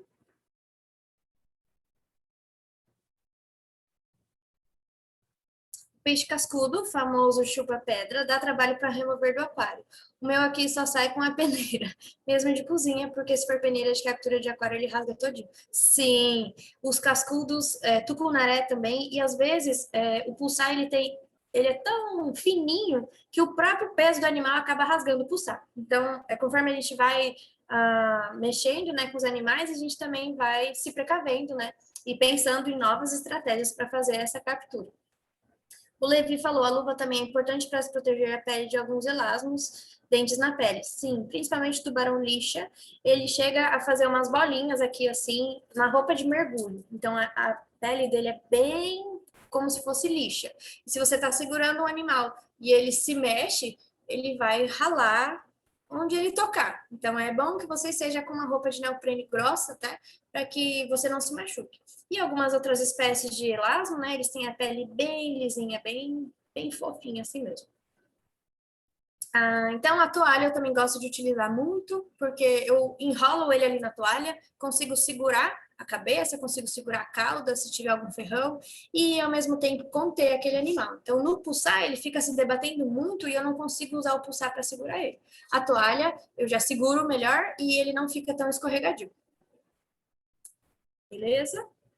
E aí, alguns cuidados que a gente tem que tomar na hora de lidar com animais venenosos, né? Animais que têm ferrão, animais que têm glândula de veneno, animais que têm espinhos, animais que dão choques. Então, isso vai depender muito da espécie que a gente está trabalhando e a solução também vai variar muito, né? A gente pode tentar pegar, manipular o menos possível, então a gente pode pegar ele no pulsar e fazer o que a gente tiver que fazer com ele no pulsar. Então, fazer uma injeção de longe ali no pulsar, ou se a gente tem que conter mesmo, né? Então, no caso, eu preciso pesar essa raia. Eu posso pesar ela no pulsar. Eu posso fazer alguma injeção com ela no pulsar. Não preciso realmente pegar ela. Mas se eu tiver que coletar um sangue, eu realmente vou precisar pegar ela. Se eu precisar medir, né, qual o tamanho dela. E aí a pessoa pode pegar uma toalha, segura aqui na região da cauda, segura com a outra mão aqui na região do focinho e pronto, o animal está contido. Para raias muito grandes, elas vão começar a se debater, né? Principalmente essas nadadeiras aqui peitorais. E aí pode ter uma pessoa ou uma pessoa de cada lado, dependendo do tamanho do animal, para conter elas. As raias, elas se debatem muito, então elas acabam se machucando, né? Elas querem fugir, elas acabam se machucando. Então a gente também tem que tirar tudo ali de perto que ela possa se bater, pensar sempre num colchãozinho, assim, numa coisa bem lisa para que ela não se machuque, porque a pele delas é muito fininha, assim. Então, um raladinho com certeza vai fazer uma marca nessa pele, e aí a gente pode ter que fazer alguma medicação para tratar essas lesões de manejo mesmo, né? Então, quando a gente não consegue fazer a contenção física sem uma contenção química, é um animal muito estressado que pode vir a óbito na contenção, é um animal muito grande. A gente pode utilizar alguns sedativos, como o diazepam, então a gente pode dar uma injeção intramuscular no peixe com um dardo, então a gente consegue de longe fazer essa injeção.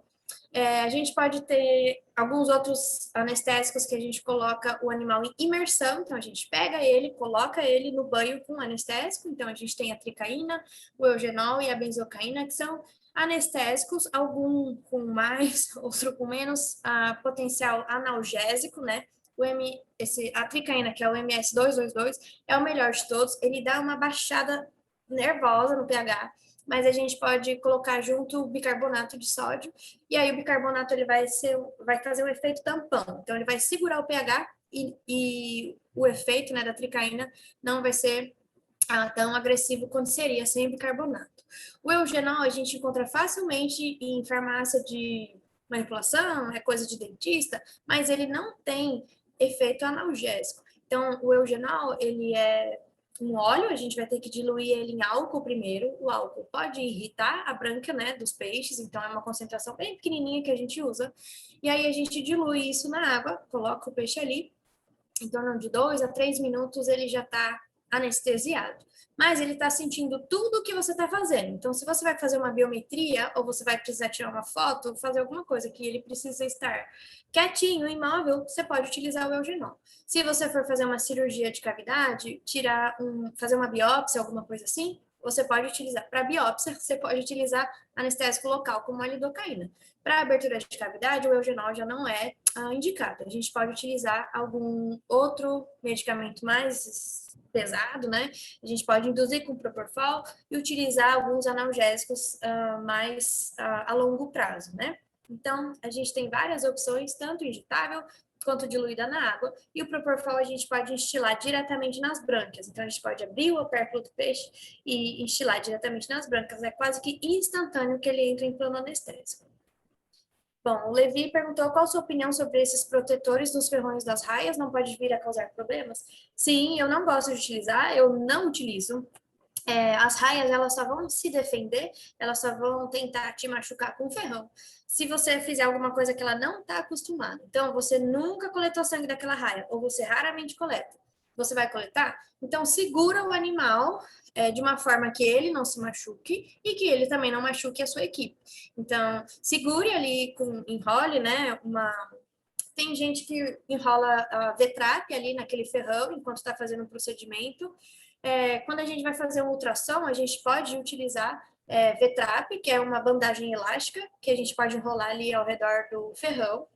ou utilizar esses canudinhos, que eu não gosto muito, porque eu acho difícil de colocar, é difícil de tirar depois, e me parece mais incômodo do que seguro, né? Se a gente deixa esse animal com esse canudinho ali no ferrão muito tempo, a gente pode ter algum acúmulo de areia mesmo, né, aqui, e aí pode ter o desenvolvimento de alguma dermatite, que é a porta de entrada perfeita para alguma infecção bacteriana e causar septicemia. Então, eu particularmente não gosto desses canudinhos, eu não tiro o ferrão. E quando eu preciso fazer alguma coisa que eu não posso segurar o animal, que aí eu seguro ele e pronto, não preciso tirar ferrão nem nada. Então, se eu vou fazer um ultrassom, o animal ele vai ficar solto na bandeja, eu posso enrolar o V-trap na cauda dela inteira aqui. Então, eu pego o ferrão junto com a cauda e depois desse ultrassom que vai durar poucos minutos, eu tiro esse V-trap e solto o animal no recinto sem nenhuma proteção. Beleza? Então, se o animal ele não, é super estressado, ele é super rápido, eu não consigo pegar ele para dar um propofol direto nas brânquias, não consigo mergulhar ele em um outro recinto com anestésico, eu posso fazer o uso de dardos, né? Porém do dardo é que algumas espécies, principalmente de peixes, eles têm umas escamas muito grossas. Então, às vezes a gente vai acertar o dardo e o dardo não vai entrar na pele. Então, a gente tem algumas localizações mais específicas para fazer em teleósteo, né, em peixe ósseo, quando a gente precisa fazer o uso dessas medicações. Então, base de nadadeira é um lugar que a gente consegue ter uma melhor penetração desse dardo. Só que aí o mergulhador vai ter que vir nadando por cima do peixe e fazer com um bastão aplicador essa injeção, né, do sedativo ou até do anestésico.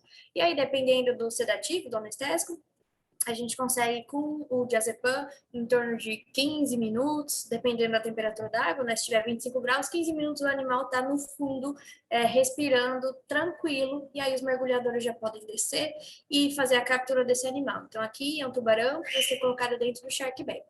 O shark bag ele pode ser sempre utilizado para animais de grande porte e animais perigosos.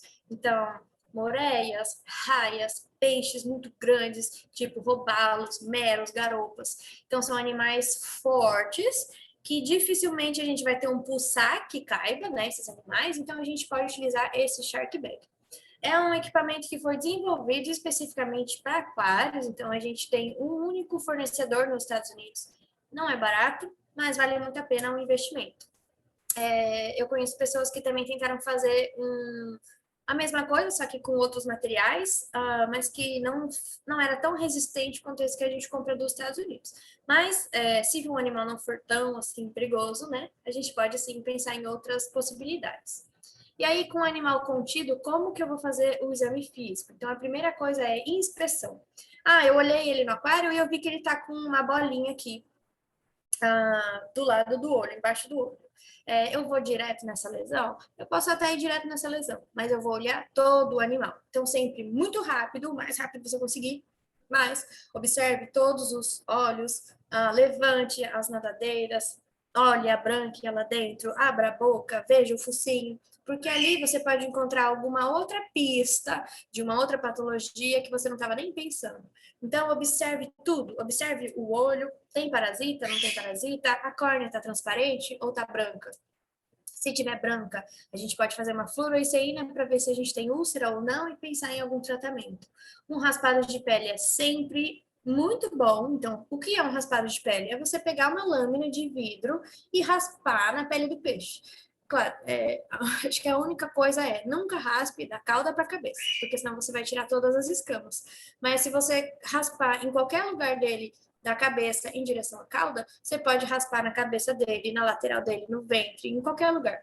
Tem um artigo que fala que o melhor lugar, que é embaixo da nadadeira, como se fosse na axila dele ali, é o melhor lugar para você encontrar ectoparasita. Então, eu sempre acabo fazendo ali embaixo da nadadeira. Mas se o peixe está muito agitado, está se batendo todo, eu faço ali onde der, se pegou no dorso, na cabeça, eu fiz o meu raspado e posso observar depois no microscópio. A Larissa pergunta se é comum ser necessário procedimentos cirúrgicos. Quando a gente trabalha em aquário de visitação pública ou atendendo pets, é sim bem rotina. Quando a gente trabalha com piscicultura, né, que é o cultivo, é bem difícil da gente ter animais muito adultos, assim, né? Se não os reprodutores, que a gente tem alguma demanda de procedimento cirúrgico. Mas em aquário de visitação pública e atendimento PET é bem comum. Da gente ter que fazer biópsia, retirada de globo ocular, ah, acho que essas são as mais comuns que a gente tem sempre, assim. Exoftalmia, né? Como o olho é um dos órgãos mais sensíveis e ele fica sempre muito exposto, também é um disparado os problemas que a gente tem oftálmicos, né? Então, a gente acaba aprendendo muito sobre tratamentos oftálmicos, fisiologia ali do olho, diferenças que os peixes têm dos outros animais. Então, é comum sim. Então, o raspado de pele a gente vai acabar observando no microscópio depois, sem nenhuma coloração mesmo, só o raspado. Coleta de sangue. Eu gosto muito de fazer coleta de sangue, mas a gente tem que ter um laboratório parceiro que faça, né, a validação dos dados e que a gente possa confiar. Então, os peixes, assim como as aves e os répteis, as hemácias deles vão ter núcleos. E a série branca, né, os leucócitos, as células de defesa, vão variar muito entre as espécies. Então, você pega uma raia de água doce, uma raia de água salgada, é praticamente muito diferente. O linfócito de um é muito diferente do linfócito da outra. Às vezes, até entre as mesma família, assim, de raia ou de peixe, a gente tem uma variação de célula muito grande. Então, a gente precisa, como né, os laboratórios veterinários de patologia clínica não têm uma rotina muito grande de exame de sangue, a gente precisa achar um parceiro mesmo para que faça essas análises e tenha paciência de estudar e correr atrás das coisas que vão surgindo. Então, às vezes, a gente vai coletar o sangue uma vez e a gente não vai ter um valor de referência para comparar, mas eu gosto muito de fazer a coleta de sangue, porque eu vou fazer no meu banco de dados. Então, eu coletei o sangue desse peixe hoje, quando ele ficar doente, eu vou ter ele mesmo para comparar com ele mesmo quando ele ficar doente. Animais muito pequenos a gente acaba não coletando. Dá para coletar? Dá para coletar, mas é muito estressante e o estrago acaba sendo muito grande também. Então, tem gente que coleta sangue de animais de 2, 3 gramas, mas geralmente é para pesquisa. Aí o animal vai ser eutanasiado ou, tipo, acabou o experimento, né? Então ele não vai ser ah, como eu posso dizer? Bom, o dano, né, da coleta não vai ter muita importância para a pessoa que está trabalhando com ele, já que o animal vai ser eutanasiado para a coleta dos órgãos, né, para fazer histologia. Quando a gente tem animais de até 10 centímetros, a gente pode coletar sangue. Então, a gente pode coletar 0,2, 0,3 ml, é bem tranquilo de coletar, e é isso, a gente vai conseguir fazer um hemograma, um diferencial de leucócitos e, bem chorado, algum bioquímico ou outro, né? No máximo, uma hemograma, não, gente, como chama?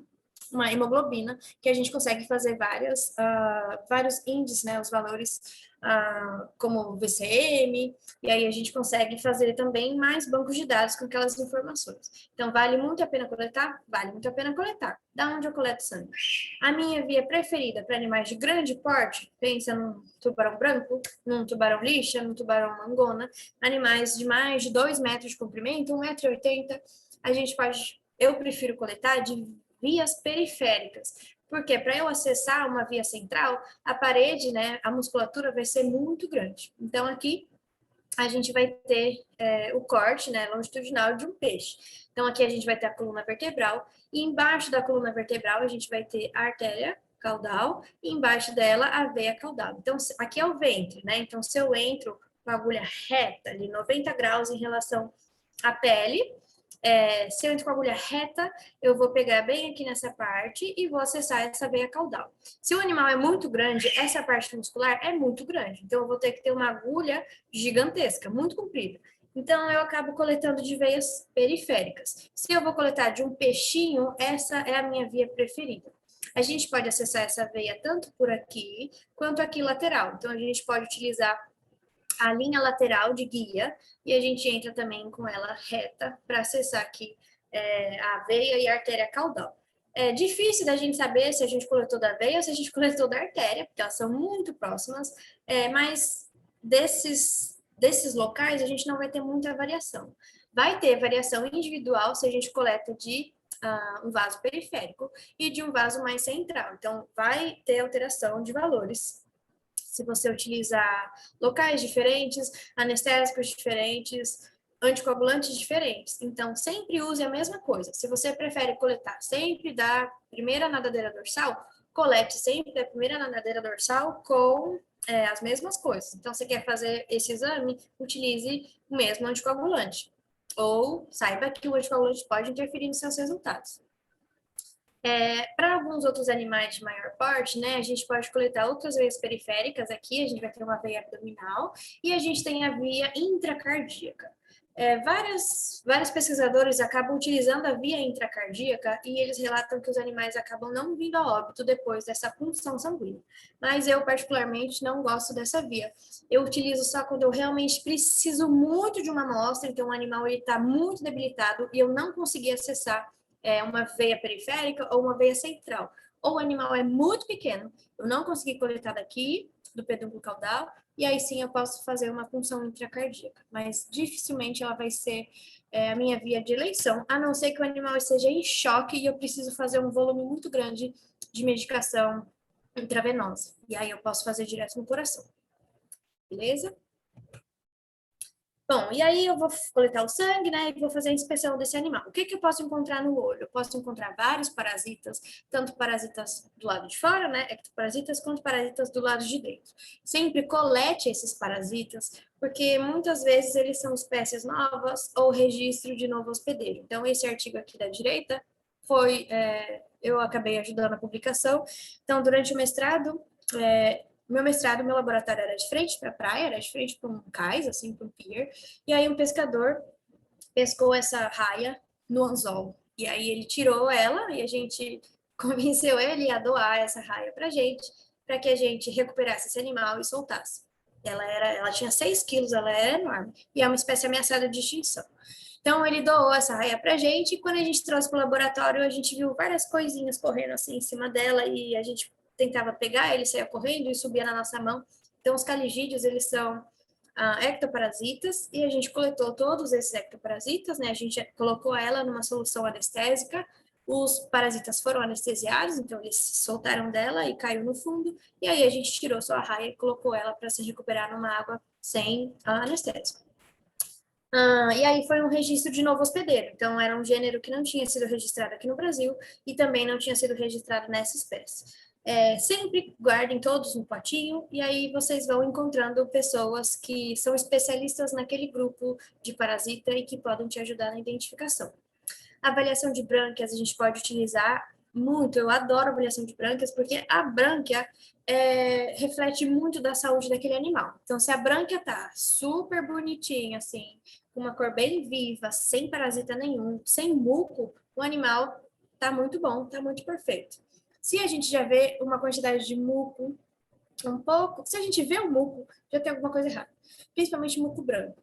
Ou a gente pode ver até alguns parasitas, né? Essa é foto de livro, eu nunca vi uns parasitas tão bonitos assim, mas é mais difícil da gente encontrar parasitas grandes assim. É comum da gente encontrar protozoários, bactérias, algumas amebas também, no muco, né? Então sempre colete um pouco do muco. Se a gente trabalha com animais muito pequenos, a gente pode utilizar alguns equipamentos que vão auxiliar a gente a visualizar e até a iluminar ali dentro da brânquia daquele animal. Então, eu gosto muito de utilizar o otoscópio para animais que são de pequeno porte, que eu não consiga abrir o opérculo, né, e ver certinho lá com uma boa iluminação. Além disso, na pele, a gente pode encontrar várias lesões, e aí, dependendo da lesão, a gente vai ter uma conduta diferente, né? A gente pode fazer um swab, a gente pode já começar um tratamento com antibactéria, com antimicrobiano, ou com algum antifúngico. Então, depende também do formato da lesão, a gente pode supor que bactéria que é aquela, né? Então, eu posso escolher também alguns antibióticos de acordo com a coloração da lesão, o grau de erosão daquela lesão. Então, eu vou pensar num antibiótico mais leve, né, mais inicial, para uma lesão bem mais tranquila do que essa, né? Então, se eu tenho só uma corrosão leve de nadadeira, só a pontinha está vermelha, eu posso utilizar alguns medicamentos mais leves, como a enrofloxacina.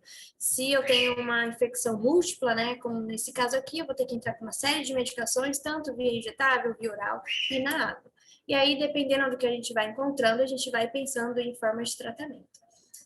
Os exames complementares, eu gosto muito de ultrassom, principalmente para avaliar processo gestacional, ou a gente tem um aumento de volume na cavidade e a gente não sabe o que é aquilo. A gente não sabe se o animal está gordo, se o animal está com ascite, se o animal está com filhote. Então, o ultrassom, ele é um exame muito tranquilo de ser feito, a gente não precisa anestesiar ou pegar aquele animal, né? E a gente pode condicionar o animal para que ele venha até você, até o veterinário, para que a gente realize esse exame. Então, a gente também pode fazer ultrassom seriado para acompanhar o desenvolvimento dos filhotes, né? Antes do nascimento. Necrópsias, histopatologia. Quando a gente tem uma biópsia, o animal está doente. Eu posso tirar um pedacinho, um fragmento da nadadeira, um fragmento da brânquia, um fragmento daquela estrutura que está com um aumento de volume. Posso mandar para o laboratório. Quando o animal vem a óbito, é também importante que a gente faça uma necrópsia bem detalhada, para que a gente tenha, né, uma resposta e consiga empregar um tratamento para que a gente não perca todo o nosso plantel. Então, eu sempre recomendo, o laboratório que eu mando, é o Histopato. Esse laboratório, ele é incrível, ele dá uns laudos com muita informação. Então, além de ver ali um parasita ou um patógeno, ele vai te explicar mais ou menos o que é aquilo, quais são as principais doenças que aquele patógeno causa, e até muitas vezes ele chega no gênero do patógeno ou sugere algumas coisas. Então, é mais fácil da gente conseguir entender e pensar num jeito de quebrar o ciclo daquela patologia, né? Então, aqui, se vocês quiserem tirar um print screen, são umas medicações que eu uso muito na rotina, assim, que eu preciso saber as doses bem de cor. São antibióticos, são anti-inflamatórios, são antibióticos, né, de longa duração, injetáveis, são antibióticos também que a gente faz em banho, né, longo, banho curto, anti-inflamatório, intramuscular, e a gente tem o sulfato de cobre e praziquantel, que eles são mais específicos para parasita. Então, depende da espécie também, né? Por exemplo, tem algumas raias, as raias ticônicas, que elas são muito sensíveis ao sulfato de cobre. O praziquantel é uma medicação bem segura, assim.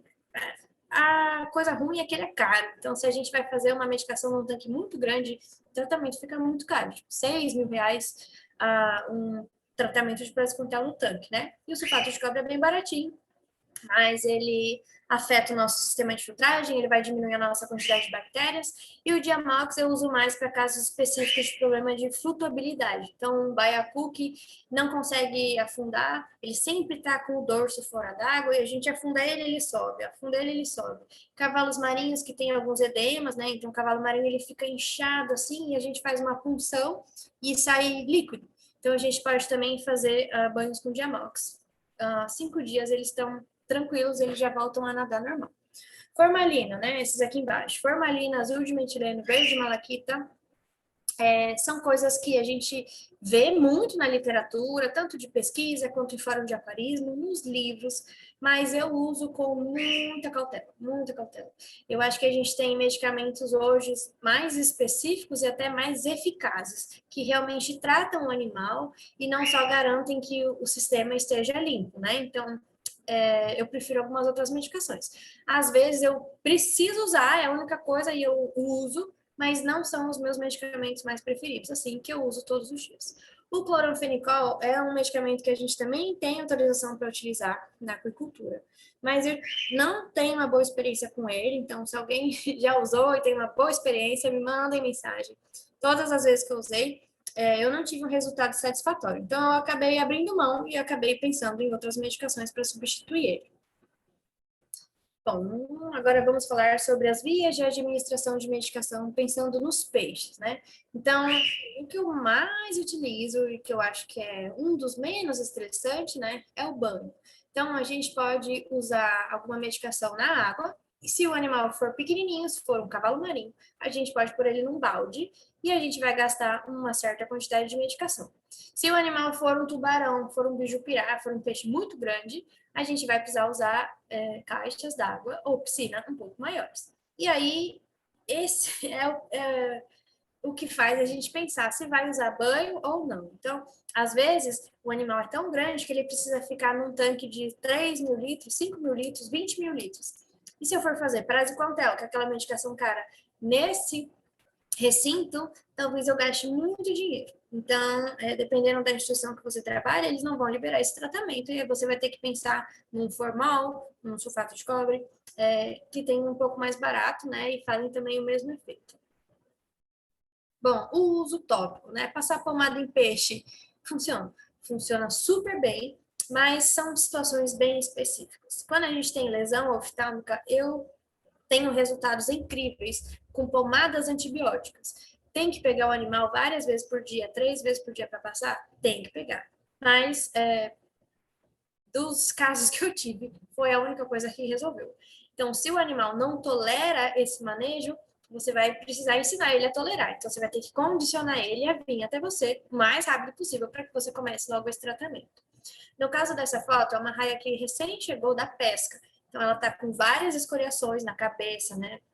Na cauda, nas nadadeiras. A gente vai fazer um medicamento na água, a gente vai fazer um antibiótico injetável, e aí eu já vou pegar esse animal para dar uma injeção. Se ele for tranquilo, a gente pode passar a pomada. Eu não gosto de ficar usando pomada de antibiótico se a gente não vai respeitar certinho o tempo de passar a pomada. Então, se lá está escrito, eu vou usar alguma medicação que tem antibiótico. Está escrito lá que o tempo de absorção é de 15 minutos, 10 minutos, 5 minutos. O animal não vai ficar com esse medicamento fora d'água. 5 minutos para que aquela medicação seja absorvida pela pele. Então, muitas vezes a gente passa a pomada, solta o animal, a pomada sobe boiando e o animal fica dentro do tanque. Então, como que eu prefiro usar? Eu prefiro usar medicamentos fitoterápicos. Então, tem uma pomada que é a minha preferida da vida, que ela é uma mistura de própolis com calêndula. E agora eu estou testando uma que é própolis, calêndula e ozônio. Olha o ozonizado. E é perfeita, ela gruda que nem um chiclete, assim. Mas essa pomada precisa secar. Então, no caso de usar em pinguim, fica 3 dias grudada a pomada lá e mesmo ele entrando na água.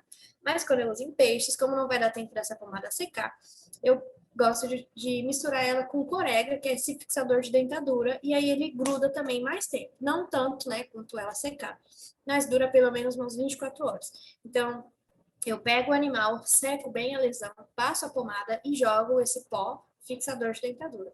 Já tentei usar o creme, mas eu acho que o pó gruda melhor. Então, não utilizo esse pó para medicações oftálmicas, só quando a gente tem escoriações no corpo. Nunca usei a corega no olho. Tenho medo de dar alguma coisa errada, então nunca usei. Por via oral é também uma das medicações que menos são estressantes, né? A gente vai colocar os comprimidos dentro da boca do alimento. Então, se a gente vai fornecer peixe para o tubarão, peixe para o pinguim, peixe para o robalo, que é maior, a gente pode colocar a medicação dentro da boca desse peixe e oferecer os peixes direto para o animal e ele vai comer sem saber que está comendo a medicação. Se ele for menorzinho, a gente pode também colocar cápsulas ou comprimidos dentro do alimento dele, né? Então, camarão, a gente pode utilizar lula também, que é mais fácil de esconder o comprimido lá dentro, marisco, siri e as postas de peixe ou os filés de peixe. Então, dependendo do tamanho do animal, a gente pode utilizar por via oral. Qual o perigo da gente utilizar a medicação por via oral? A gente tem uma dificuldade de saber sobre a farmacologia dessas medicações. Então, o pH gastrointestinal desse animal vai interferir na taxa de absorção. O alimento que você dá junto com esse medicamento vai interferir na taxa de absorção.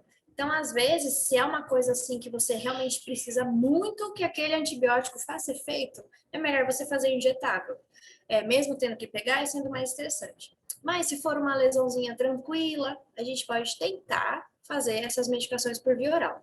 A gente dá um intervalo, se não resolver, a gente já entra com uma medicação mais forte.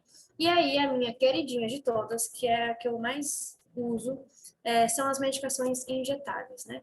Então, as medicações injetáveis, tanto com antibiótico, antiparasitário também, anti-inflamatório, são as minhas preferidas. Eu gosto muito das medicações que a gente não precisa pegar todo dia. né? Então, aquelas medicações de longa ação que a gente pega a cada 72 horas, tem umas medicações melhores ainda que a gente pega a cada 5 dias. Então, é muito mais tranquilo, porque o animal ele tem um maior tempo para voltar a se alimentar, não se sente tão ameaçado assim. Então, no caso dos peixes, né, a gente pode fazer em toda a parte dorsal aqui dele e no pedúnculo caudal. A minha preferida é o pedúnculo caudal. Então, eu pego ele no pulsar, já seguro na cauda, já faço injeção e já solto o mais rápido possível. Nas raias ou nos peixes que têm uma anatomia meio diferente, tipo as moreias, a gente tem que tomar cuidado. Então, se a gente fizer uma injeção aqui no dorso da raia, nas costas da raia, a gente pode, né, introduzir agulha e perfurar alguma víscera, né? Então, nas raias, a gente pode fazer nas nadadeiras peitorais, que aqui é só a musculatura, só que as raias, elas ficam se debatendo o tempo inteiro quando a gente está fora d'água e elas não são condicionadas. Então, o que eu prefiro, pega ela no pulsar rapidinho, segura a cauda e faz a injeção também aqui bem na base da cauda, próximo ao pedúnculo caudal. Então, tanto em raia, quanto em tubarão, quanto em peixe-nemo, peixe de médio porte, eu acabo fazendo ali no pedúnculo caudal.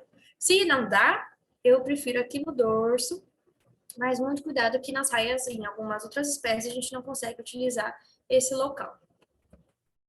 Beleza? Bom, uma coisa que eu uso muito homeopatia, né? Então, eu uso muitos complexos homeopáticos, tanto em glóbulos quanto em grânulos. Também uso muito medicações específicas homeopáticas. Então, eu estou terminando uma pós-graduação em homeopatia. E eu uso tanto para os peixes, para os pinguins, para os répteis.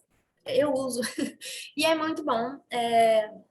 Tem coisas que eu só consigo resolver com a homeopatia, não consigo resolver com a alopatia. Aí eu fui tentar alguma coisa com a homeopatia e deu super certo. Então, hoje eu tenho os meus medicamentos que eu mais uso também na parte de homeopatia. Assim como a alopatia, a gente tem várias, infinitas formas de apresentação, né? Então, a gente tem aqui os glóbulos, que são bolinhas de açúcar, a gente pode diluir na água, colocar na boca ou no meio ali do alimento. A gente tem grânulos de açúcar, que a gente pode diluir na água e injetar também na alimentação.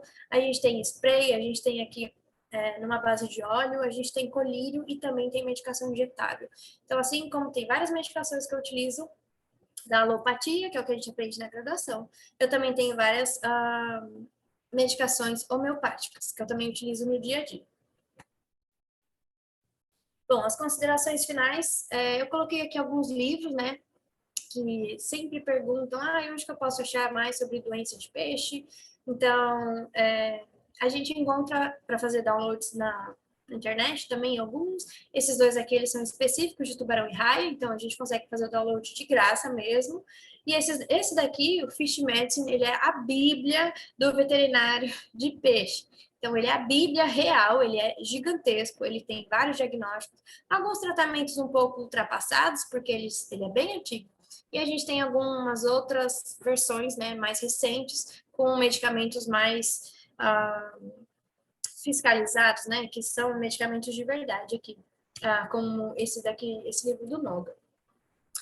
Bom, além disso, tem algumas associações, né, que a gente pode ficar de olho. Então, a gente tem algumas... A Larissa perguntou qual a sua opinião sobre ter raias em casa como animais domésticos. Bom, a legislação permite que a gente tenha algumas espécies de raias, tanto espécies de água salgada quanto espécies de água doce. Se a pessoa tem uma estrutura adequada, se a pessoa tem cuidados adequados, sabe sobre o sistema de filtragem, raia não é uma espécie resistente, mas ela não tolera muita coisa. Então, se a sua qualidade de água não for boa, ela vai acabar vindo a outra. Então,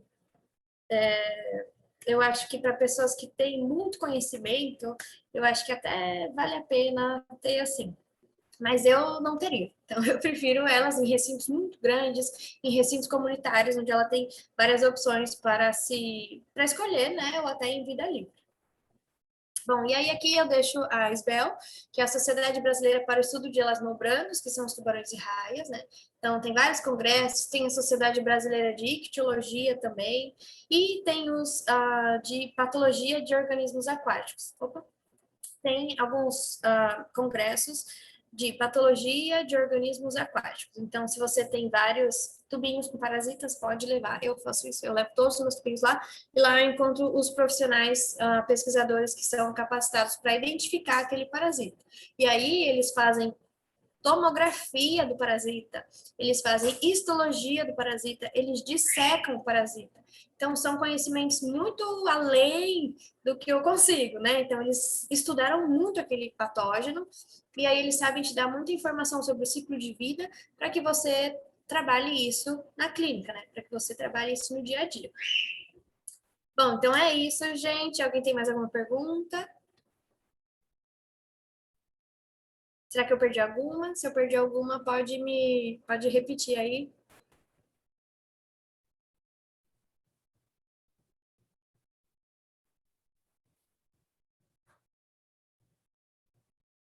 Beleza.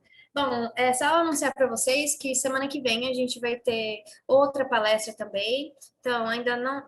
Vai ser sobre necrópsia de um peixe. Então, eu vou mostrar para vocês sobre anatomia, fisiologia e vou fazer uma necrópsia para vocês verem como que funciona, né? Como que é, quais órgãos a gente vai avaliar. Então, se um órgão está alterado, se não está alterado, e se o animal tivesse vivo, né? Que no caso vai ser uma necrópsia. Mas se o animal estivesse vivo, como que eu coleto sangue, como que eu faço um raspado de pele. Então, eu vou mostrar tudo isso para vocês ao vivo, semana que vem.